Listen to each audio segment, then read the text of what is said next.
Ya, menjadi hasrat kami untuk sekurang-kurangnya pada 3 tahap akan benar-benar wujud bukti bahawa gabungan ini adalah sebuah gabungan yang kuat dan berfungsi. Pertama, di peringkat kerajaan atau kita panggil government coalition. Yang ini sebenarnya sejak kabinet tertubuh pada minggu keempat November tahun lepas sehingga sekarang Mei, government coalition ni benar-benar dapat membuktikan bahawa telah wujud satu kestabilan politik. Itu sangat penting. Yang kedua, kami sekarang sedang menterjemahkan bahawa kerjasama kerajaan saja haruslah juga dapat ditunjukkan, ditampilkan di peringkat kerjasama parti-parti politik yang jumlahnya 19 seperti disebut oleh Dr. Ashraf sebentar tadi. Dan gabungan seumpama ini yang mempunyai pelbagai potensi, mempunyai pelbagai aliran, pelbagai pengalaman, telah berjaya kita gabungkan sebagai sebuah political coalition. Alhamdulillah. Dari segi strukturnya jelas. Kita ada sebuah majlis perunding yang dipengusikan oleh Datuk Seri Anwar. Di peringkat barisan keduanya, Ketua Sekretariat dipengusikan oleh Datuk Ashraf benar-benar berfungsi dengan menggerakkan 3 jawatan kuasa kecil, pemantauan dasar kerajaan, pilihan raya dan mobilisasi. Ini semuanya terangkum dan terlaksana dalam tempoh yang sangat singkat. Pengalaman saya hampir 20 tahun dalam gabungan politik pembangkang, saya belum berpeluang menyaksikan begitu pantas sekali sebuah gabungan politik ini dapat membentuk kerjasama yang baik. Melainkan dalam pengalaman penglibatan saya dalam yang ketiga, kita harap kita boleh kemudiannya mengalirkan semangat kesepakatan ini bukan hanya berlaku di peringkat kerajaan dan gabungan parti, tetapi juga kita akan dapat melihat bahawa ini dapat diterjemahkan di peringkat gabungan rakyat jelata seluruhnya. Kerana gabungan ini, dia betul-betul mewakili pelbagai peringkat. Kaum, agama, wilayah, semuanya terangkum. Kita bercakap tentang suatu bentuk bagaimana negara Malaysia ini rakyatnya betul-betul boleh kita gabungkan asal hala tuju yang kita tentukan itu jelas dan dapat mereka hayati. Terima kasih. Pertama saya nak sebut dulu menyambut idea yang dilontar oleh Dr. Ashraf. Dari sudut sejarah politik di negara kita, belum pernah berlaku sebuah gabungan yang merangkul 19 parti politik berdaftar dalam sebuah gabungan yang membentuk sebuah kerajaan perpaduan. Tengku Abdul Rahman mulakan dengan mengumpulkan 3 parti politik mewakili 3 etnik terbesar untuk mengangkat tema kemerdekaan. Tun Razak kemudiannya memulakan Barisan Nasional dengan membawa masuk PAS ikut serta. Pimpinan selepas itu belum pernah lagi mengusahakan sebuah bentuk kerajaan perpaduan dengan gabungan sejumlah besar parti politik. Inilah kali pertama. Yang kedua, benar. Seperti diungkap saudara moderator, bukan mudah untuk mengurus sebuah politik gabungan. Bukan mudah nak mengurus sebuah gabungan parti politik.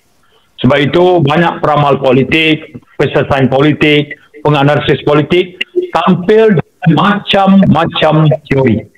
Yang jelas adalah memasuki bulan yang ke-6 ini, kerajaan gabungan ini, kerajaan perpaduan ini benar-benar dapat mewujudkan sebuah kestabilan politik. Ini satu perkara besar yang benar-benar membezakan kerajaan perpaduan sekarang dengan 2 kerajaan yang singkat usianya. 2 tempoh yang kebelakang ini. Itu yang pertama. Jadi cabaran cukup besar. Cabaran yang paling dekat dalam tempoh kurang 3 bulan adalah kami akan memasuki pilihan raya negeri. 3 negeri kami masuk dengan tujuan untuk mengekalkan kerajaan yang ada. Pulau Pinang, Selangor, Negeri Sembilan, dan pada saat kita berforum ini, saya punya keyakinan yang sangat tinggi. Bukan sekadar yakin, hakul yakin bahawa kami mampu untuk mengekalkan ketiga-tiga negeri ini. Kami yakin negeri Kedah juga within the reach. Dan kami juga yakin bahawa prestasi kami boleh menjadi prestasi yang membanggakan untuk 2 negeri di Pantai Timur. Baik. Apapun peramal dan penganalisis politik anjurkan, yang saya nak sebut adalah kelebihan yang ada kepada kerajaan perpaduan sekarang ialah kita akan leverage kedudukan sebagai sebuah kerajaan di peringkat persekutuan.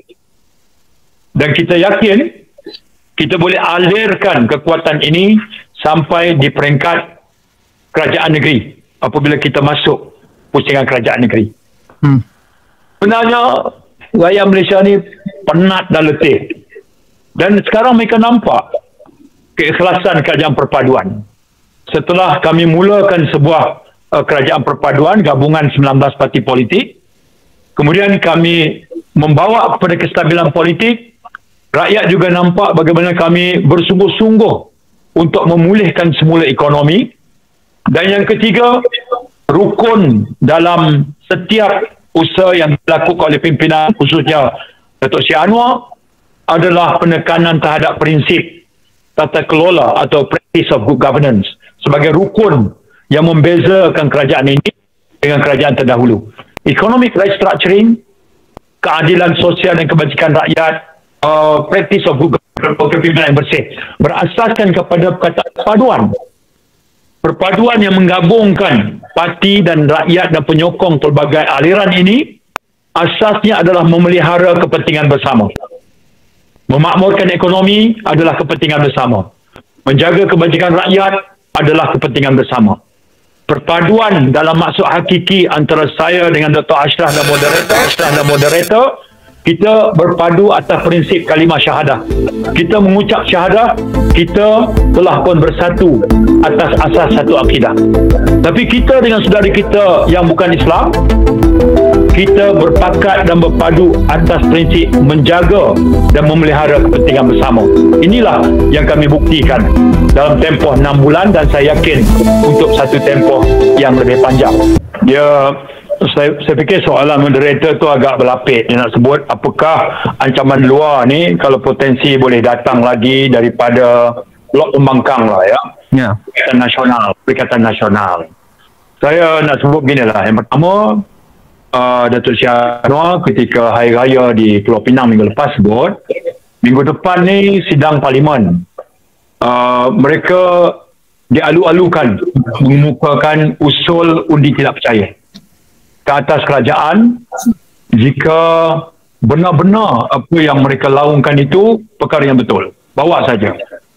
Datuk Seri Anwar sebut dia bersedia untuk bagi tahu dengan speaker peraturan mesyuarat usul mestilah tidak lewat daripada 14 hari. Syarat itu pun boleh kita ketepikan. Boleh saja bawa. Dan berdepan di dalam institusi Parlimen. Kalau soal nak ubah kerajaan, ubah di sini, di dalam Parlimen. Begitu sekali. Itu menunjukkan maksud tersiratnya keyakinan yang tinggi kepada yang ada pada Datuk Seri Anwar dan segenap barisan pimpinan kerajaan perpaduan ini. Jadi soal membina persepsi bahawa kerajaan ini sebenarnya bermasalah, itu tugas mereka. Kalau tidak, pembangkang tak ada kerja lah. Mereka boleh teruskan. Yang paling penting adalah pada akhir konvensyen 14 hari bulan, apa yang boleh rakyat tengok? Rupanya kerajaan perpaduan ni sedar tak sedar, pejam celik. 6 bulan, mereka betul-betul dapat memaparkan suatu barisan, kombinasi dan gabungan yang betul-betul compact, united, functional dan inklusif. Inklusif betul-betul. Kita tengok. Di satu sisi lain, yang elemen luar itu lebih menjurus kepada satu segmen saja kepentingan. Satu segmen saja. Ya, dengan fatwa dan pandangan dan alasan yang berubah-ubah. Kami tak akan masuk dalam arena gelanggang seumpama itu. Kami akan membawa pendekatan politik inklusif, pendekatan persuasif, mutual respect, dan ini ramuan Malaysia, acuan kerajaan perpaduan. Dan ini kami nak yakinkan rakyat pada akhir convention, pada 14 hari bulan, rakyat betul-betul memberikan keyakinan dan sokongan yang tepat kepada kerajaan perpaduan.